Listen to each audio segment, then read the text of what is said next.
చంద్రబాబు నాయుడు గారు జగన్మోహన్ రెడ్డి గారి మీద ఉన్న కడుపు మంటను దాచుకోలేకపోతున్నాడు. ఆయన ఏ చిన్న సంఘటన, ఏ చిన్న అవకాశం వచ్చినా కూడా వదలట్లే.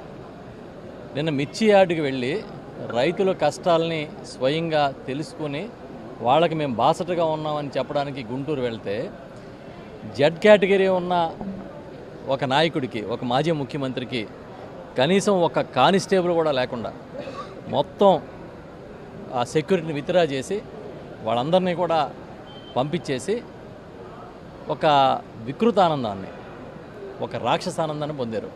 మేము అడుగుతున్నాం, ఇంత జనాదరణ కలిగిన నాయకుడు, మాజీ ముఖ్యమంత్రి, అది కూడా ఏదో పుట్టుపుణ్యాన్ని ఇవ్వడం కాదు, మాజీ ముఖ్యమంత్రికి ఒక హక్కుగా వచ్చే జెడ్ సెక్యూరిటీని, జెడ్ కేటగిరీని మీరు ఎందుకు నిన్న ఆపేశారని అడుగుతున్నాం. అంటే మీరు ఏది చేసి జగన్ గారిని ఎలా